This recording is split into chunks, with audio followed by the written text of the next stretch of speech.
I walk into Mama and Daddy's house on St. Charles Avenue, and the whole family sitting in a semicircle like an intervention. Aunties Celeste and Marlene perched on the velvet settee, lips pressed tight. Uncle Jerome by the window, arms crossed. My brother Andre leaning against the grand piano like he's posing for a magazine spread, that smirk playing at his mouth. Grandma Evangeline dead center in Daddy's leather armchair, wearing her church crown, the one she only brings out for funerals and serious family business. Mama stands near the fireplace wringing her hands, her good pearls catching the light from the chandelier. Daddy's by the mantel, shoulders back, chin up, looking like he about to deliver closing arguments to a jury. The air thick with Mama's vanilla candles and something else, judgment mixed with expensive cologne.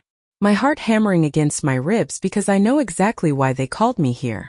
The lionhead door knocker I used to polish every Saturday as a child stares at me from the foyer, and for the first time in 38 years, I realize I never truly belonged in this house. This stops today, Daddy announces, his voice carrying that courtroom authority that used to make me shrink. You're embarrassing the family name with your selfish behavior. 8 faces turned toward me, 8 relatives who forgot my birthday for 9 straight years, now suddenly concerned because I spent my own money on myself. Aunt Celeste sucks her teeth, a sharp kiss of disapproval. Mama dabs at her eyes with a monogrammed handkerchief, but they bone dry. Grandma adjusts her crown and shakes her head slow, like I've committed a sin that requires divine intervention. But to understand how I ended up standing in this marble foyer being tried by people who never showed up for me, we have to go back 5 months. Back to May, when I was still trying to be the daughter they could finally see. I was Imani Rousseau, 38 years old, senior brand director at Crescent City Brand Agency, the woman who just secured the Belmont Hotel's account worth $4.3 million over 18 months. My office overlooked the Mississippi River, floor-to-ceiling windows that caught the sunrise every morning. I'd spent 6 weeks crafting that pitch, analyzing market demographics, building a campaign around authentic Southern luxury that spoke to both tourists and locals. When Marcus Belmont shook my hand after my presentation, he said, "You understand our vision better than we do. That's why we're going with your agency exclusively." My boss Lawrence practically floated into my office 2 days later with the bonus approval, $88,000, the largest I'd ever received. "Girl, you earned every penny," my coworker Shanice said, hugging me tight in the break room. "This is your moment." I remembered texting Mama the news, waiting for the congratulations that never came. 3 days later, she finally responded asking if I could pick up Andre's dry cleaning, since I was always downtown anyway. That should have told me everything, but I was still holding on to hope like a life raft. My apartment in the warehouse district felt empty that evening despite the exposed brick and carefully chosen art. I'd made shrimp and grits, poured a glass of white wine, and sat on my balcony watching the city lights flicker on. 38 years old, successful by every measure that should matter, and still waiting for my phone to ring with the validation I'd been chasing since childhood. My birthday fell on a Tuesday in late May, sticky New Orleans heat already settling in by morning.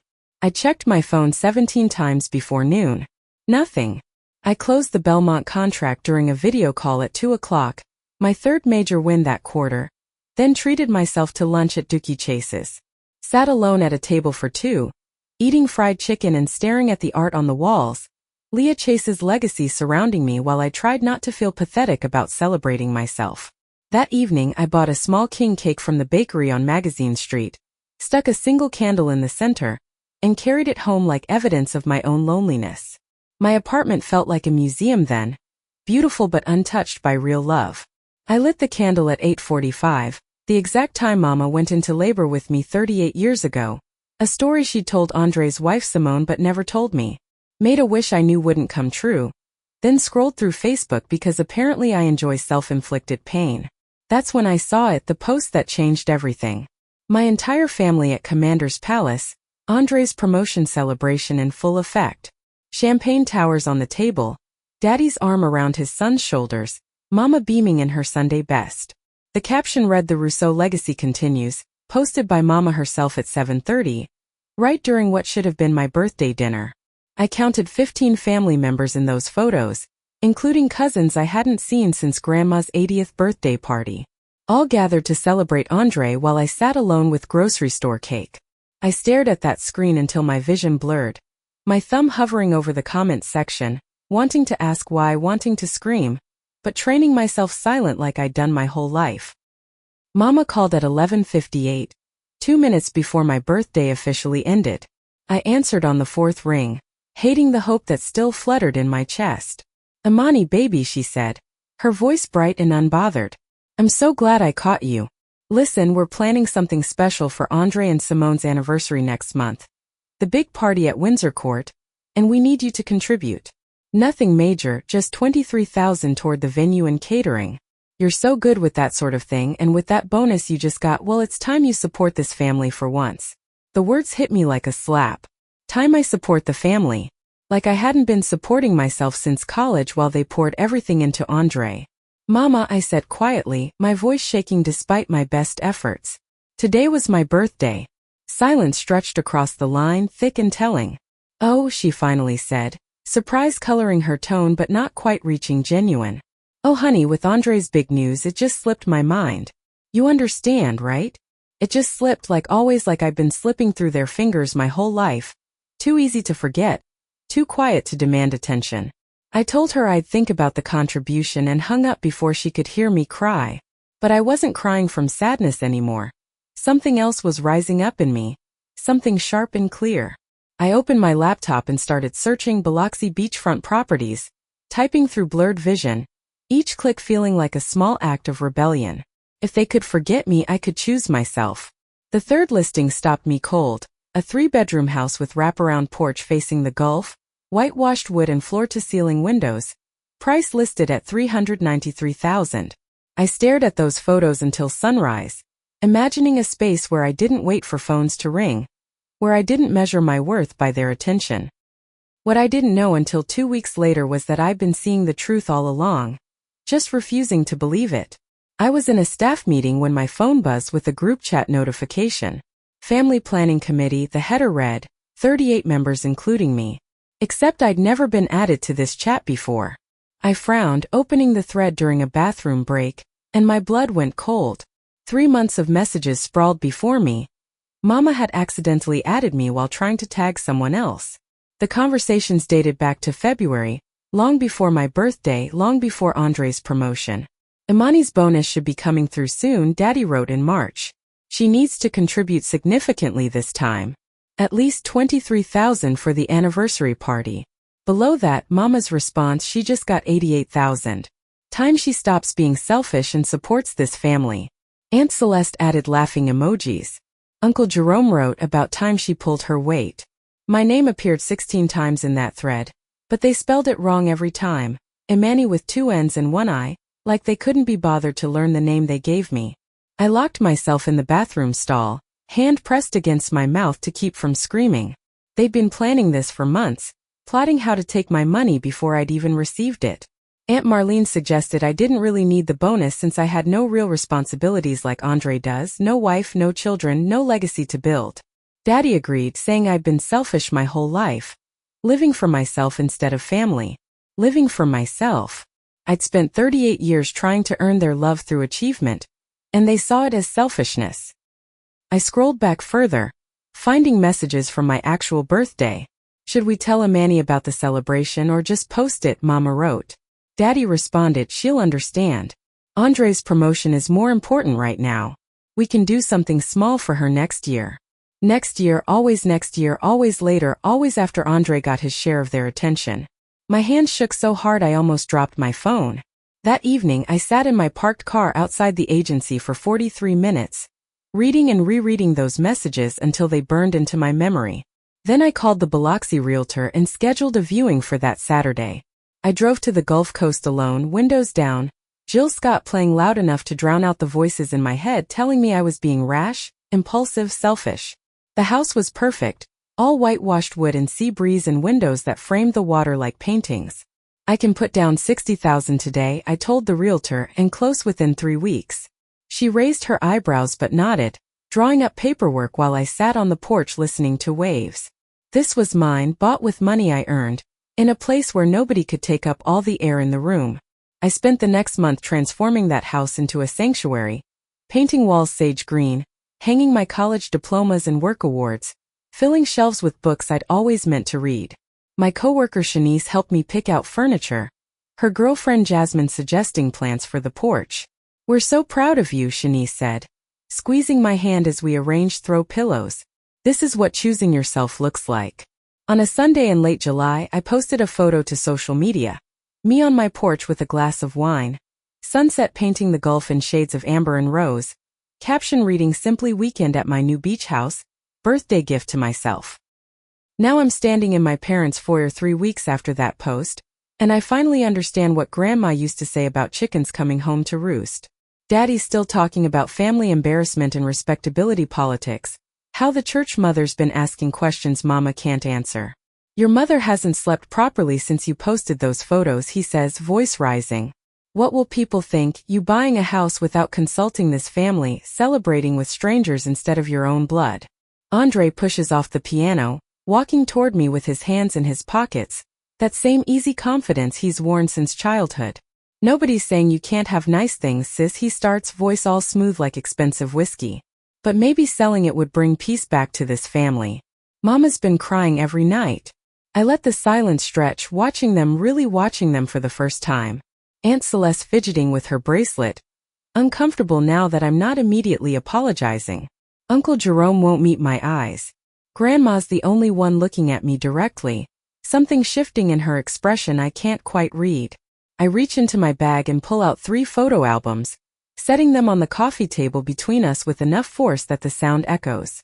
"Y'all want to talk about family," I say, my voice steady now, calm in a way that makes Mama step back. "Let's talk about family." I open the first album, pages filled with Andre's childhood birthdays, professional photos, elaborate cakes, mountains of presents.